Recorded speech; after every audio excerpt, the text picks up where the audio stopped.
오늘 우리가 함께 읽은 이사야서 43장의 내용은 역시 계속적으로 하나님께서 자기 백성들의 유일한 구원자가 되신다. 하나님께서 자기 백성들을 존귀하게 하실 것이고, 그 존귀하게 하시는 목적이 무엇이냐? 그것은 그의 영광을 위한 것이다. 또 그의 영광을 찬송하게 하려 하십니다. 하는 그 목적을 분명하게 알려주십니다. 또 역시 후반부에 가게 되면 당시의 유다 백성들의 그 패악한 죄, 이거에 대해서 또 말씀하시는 내용이 소개되고 있습니다. 우리가 앞서서 쭉 읽어봤던 이사야서 전체 전반부 1장부터 39장에 이르는 내용에서는 계속적으로 그 백성들에 대한 범죄, 또 징계, 또 원수들에 대한 심판, 이런 것들이 계속 반복적으로 표현이 됐고, 40장 이후로부터 66장에 이른 내용에서는 하나님 백성들에게 하나님이 하실 일들에 대해서 쭉 예언해 주시는데, 그들을 참으로 위로하시겠다. 그 위로의 내용에는 그들을 구원하신 하나님의 역사가 약속되고 있는 부분을 우리가 살펴보게 되는데, 간간히 하나님이 장차 자기 백성들을 위해서 행하신 일들, 그리고 또 그 사이에 당시 유다 백성들이 하나님 앞에 대하는 그런 태도, 이것들이 반복적으로 표현되고 있다는 겁니다. 그래서 자신들이 과연 어떠한 처지에 있는지, 자신들이 왜 구원을 받아야만 하는지, 또 구원받지 않고는 왜 안 되는지 하는 것들을 이렇게 조금씩 보여주고 있다 하겠습니다. 그래서 오늘 우리가 읽은 43장의 후반부, 우리가 읽었던 22절 이하에 보게 되면 당시 그 유다 백성들이 하나님을 대하는 태도가 대단히 불신실하고 불순종적이고 또 불신적인 그런 태도를 취하고 있다는 사실을 보여줍니다. 당시 백성들의 죄악상을 또 이렇게 말씀하시는 내용이에요. 그럼에도 불구하고 하나님이 자기 백성들을 향해서 어떠한 계획을 가지고 계시고 어떠한 역사를 펼쳐가신가 하는 내용들은 1절로부터 길게 21절까지 쭉 내용들이 소개가 됩니다. 이러한 내용들은 우리가 많이 들어봤던 내용들이고 또 많이 읽어봤던 그런 내용들이 되겠습니다. 먼저 앞부분의 내용을 보면 하나님께서 하나님의 백성들을 얼마나 특별하게 여기시는가 하는 것을 우리가 알 수 있습니다. 1절 말씀으로 가서 보시면, 야곱아 너를 창조하신 여호와께서 지금 말씀하신다. 이스라엘아 너를 지으신 이가 말씀하신다. 너는 두려워하지 말아라. 내가 너를 구속하였고 내가 너를 지명하여 불렀다. 너는 내 것이다. 이렇게 말씀합니다. 창조하신 여호와, 너를 지으신 이, 이렇게 표현했습니다. 이 말 속에 약간의 뉘앙스 차이가 있어요. 하나님께서 그들을 어떤 것으로부터 존재하게 하셨다 하는 그런 의미, 또 지으셨다라고 하는 말은 마치 어떤 의미와 같냐면 빚으셨다라는 말과 비슷합니다. 마치 토기장이가 질그릇을 빚어 가듯이 그렇게 빚어가는 것을 말해요.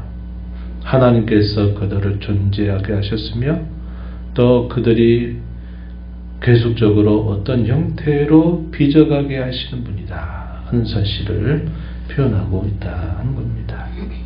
우리가 이 땅에 태어나게 되고 또 태어난 인생으로 살아가면서 많은 변화를 우리가 거듭하면서 인생을 살아가듯이 하나님이 자기 백성들을 창조하시고 그 백성들을 지어오셨다, 빚어오셨다 하는 사실을 표현합니다. 그 하나님께서 너를 구속하셨다. 너를 특별하게 지명해서 불렀다. 무엇으로? 나의 소유로, 여호와 하나님의 특별한 소유로 부르셨다. 이렇게 표현했습니다. 시내산에서 하나님이 자기 백성들과 언약을 맺으실 때 그런 말씀을 하시죠. 너희는 나의 특별한 소유로 삼았다. 그렇게 말하면서 너희를 제사장처럼 삼아서 너희를 통해서 열방이 돌아오기를 원한다 하는 말씀을 하시면서 하나님 이스라엘 백성과 민족적인 언약을 이 시내사에서 체결하셨어요. 체결하시는 그 목적에서 하나님이 그 백성들을 세계 많은 열국들 중에서 특별하게 자신의 소유로 삼으셨다고 말합니다. 그것은 그 모든 열국 중에 그들이 뛰어나거나 지혜가 있거나 하는 것이 그 원인이 아니라 다만 그들을 하나님이 사랑하셨기 때문이다 하는 사실을 분명하게 밝혀줍니다. 그래서 하나님이 이렇게 그들을 특별한 자신의 소유로 삼으신 것은 결국 그들이 어떠한 것 때문에가 아니라 하나님이 그렇게 그들을 하기로 기뻐하시고 그들을 사랑하셔서 그렇게 하셨다고 분명히 말씀하시는 겁니다. 그래서 지명에 불렀다라는 말을 표현하고 있는 겁니다. 그렇게 하나님이 부르신 백성들을 어떻게 하시느냐. 2절 이하에 보니까 물 가운데로 지날 때 함께 할 것이고 강을 건널 때 물이 너를 침몰하지 못하게 할 것이고 불 가운데 지날 때도 타지 아니할 것이다. 불꽃이 너를 사르지도 못하게 하신다. 이렇게 말씀하십니다. 내가 너의 하나님 여호와다. 내가 너희의 거룩하니다. 내가 너희의 구원자다. 이렇게 하나님이 자신을 알리셨습니다. 여기 물이나 강이나 불이나 불꽃, 해하고 상하게 하는 대표적인 수단들이 되겠지만 하나님이 그들과 함께 하시고 그들을 보호하실 것이기 때문에 그런 모든 해함으로부터 하나님이 자기 백성들을 보호하신다 하는 사실을 약속하고 있다는 겁니다. 그러면서 하나님이 그들을 속량하신다 하는 말씀을 하세요. 이 속량은 어떤 값을 지불하고 산다라는 의미를 담고 있는 것이죠. 4절에 보면 먼저 3절 끝에 보니까 내가 애굽을 너의 속량물로 구스와 스바를 너를 대신하여 주었다. 4절에서도 내 눈에 보배롭고 존귀하며 내가 너를 사랑하였은즉 내가 너 대신 사람들을 내어주며 백성들이 너의 생명을 대신할 것이다. 대속이라고 하는 것, 속량이라고 하는 그런 표현들을 여기 3절과 4절에서 표현하고 있습니다. 이것의 궁극적인 그 약속은 뭐겠습니까? 우리가 앞에서 읽은 것처럼 하나님께서 보내시는 종을 우리를 위한 속량의 제물로 삼아서 우리를 구원하실 것을 말씀하시고 계시는 것이죠. 그래서 하나님은 그 백성들을 이런 대속이라고 하는 이 원리를 통해서 그들을 구원하시고 그들을 보호하시고 그들을 이끄실 것이다 하는 사실을 약속하고 있습니다. 역사적으로는 어떤 상황들을 이렇게 전제하고 있느냐. 후대에 이스라엘 자손들이 바빌론으로 끌려가서 포로 생활을 하는 것으로부터 하나님께서 그들을 다시 모으신다 하는 것으로서 역사적인 예언을 가까이 하고 계십니다. 5절 이하에 보면은 이렇게 말하죠. 두려워하지 말라. 내가 너와 함께하여 내 자손을 동쪽에서부터 오게 하며 서쪽에서부터 너를 모을 것이고 북쪽에게 이르기를 내놓으라. 남쪽에 이르기를 가두어두지 말라. 내 아들들을 먼 곳에서 이끌며 내 딸들을 땅끝에서 오게 할 것이다. 이것은 역사적으로는 바벨론 포로로부터 그 백성들을 다시 돌아오게 하시고 부르시는 하나님의 역사를 예언하고 있습니다.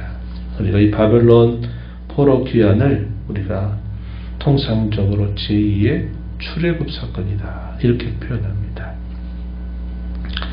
바벨론 이전에 하나님이 구원하시는 그 역사를 말할 때 가장 선명한 사건이 하나님이 애굽에서 종살이했던 그 백성들을 하나님이 건져내신 거죠. 이걸 출애굽 사건입니다. 이것이 하나님의 구원의 행위를 나타내는 가장 큰 그리고 가장 선명한 그런 하나님의 역사였어요. 하나님은 이와 같이 자기 백성들을 구원하신다 하는 사실을 역사에 공포하셨던 사건이 바로 이 출애굽 사건입니다. 그리고 이와 거의 비슷할 정도로 또 하나의 출애굽 사건이 있다면 그것이 바로 바벨론 포로로부터 귀환하게 된 사건이다 하는 겁니다. 그래서 이 바벨론 포로 귀환을 제2의 출애굽이라고 부르곤 하는 겁니다. 이것은 결국 뭘 보여줄까요? 하나님이 모세 시대 때 혹은 이스라엘 백성들이 바벨론 포로 생활에서 귀환할 때만 하나님이 자기 백성들의 구원자가 되신다 이걸 말하는 게 아니라 하나님은 그와 같이 언제나 자기 백성들의 진정한 구원자가 되신다 하는 사실을 역사 속에 그리고 모든 하나님의 백성들에게 그것을 알리게 하시는 그런 사건이 된다 하는 것이죠.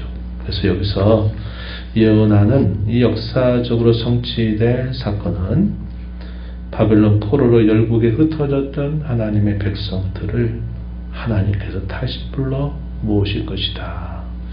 이 바벨론 포로로부터 귀환하게 되실 사건들을 말씀하시는 것이고 궁극적으로는 모든 하나님의 백성들을 하나님께서 그들을 불러 모아서 자신의 특별한 소유로 삼고 그들의 구원의 하나님이 되실 것을 말씀하시는 내용이 되겠습니다. 하나님이 왜 특별하게 지명해서 불렀고 또 마치 먼 곳에서 혹은 땅끝에서 그들을 불러내셨는가 할 때 그 중요한 목적에 관하여 7절 말씀을 보면 그 목적을 분명히 소개해 주셨습니다. 내 이름으로 불려지는 모든 자 곧 내가 내 영광을 위하여 창조한 자를 오게 하라. 그를 내가 지었고 그를 내가 만들었다. 이렇게 말합니다. 내 영광을 위하여 창조한 자들 그들을 다 돌아오게 해라. 이렇게 표현합니다. 흩어졌던 그들을 다시 하나님이 불러 모으신다 할 때 하나님의 영광을 위해서 창조한 자다. 이렇게 분명히 목적을 표현했습니다. 또 뒤로 가서 21절 말씀에서도 보면은 역시 그러한 말씀들을 전달해 주죠. 이 백성은 내가 나를 위하여 지었나니 나를 찬송하게 하려 함이니라. 이렇게 표현했습니다.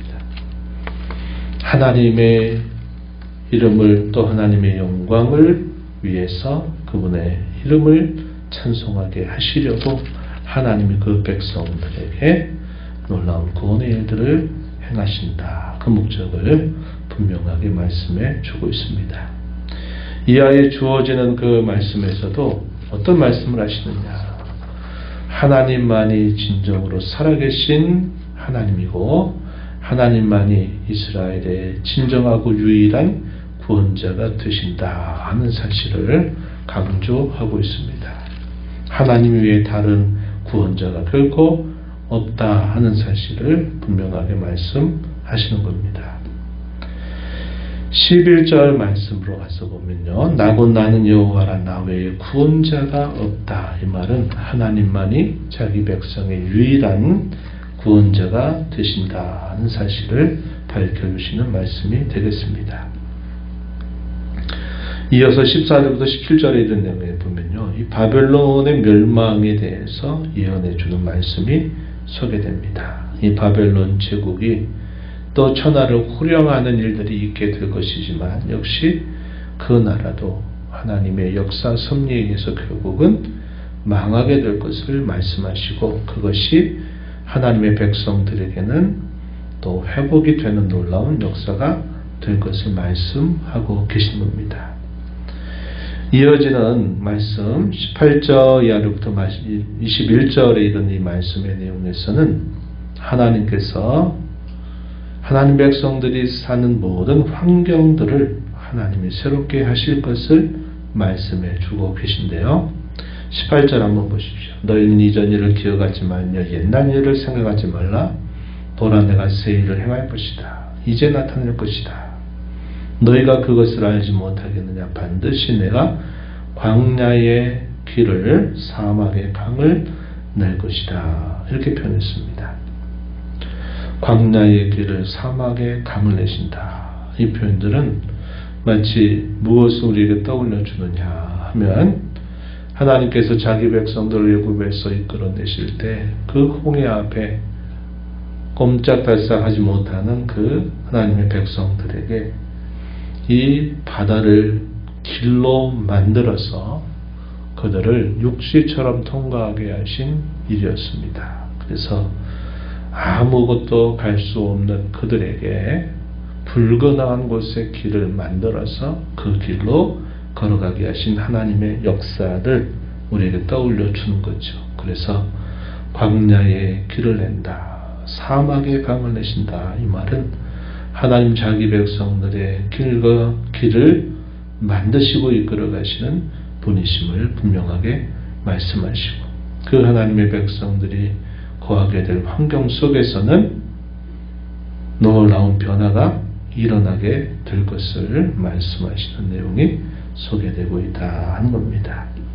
그래서 전반부에서는 하나님 백성들 자체를 하나님이 새롭게 하실 것과 또 후반에 가면 하나님께서 그들이 사는 모든 환경을 새 일을 통해서 새롭게 바꾸어 주실 것을 말씀하시는 겁니다.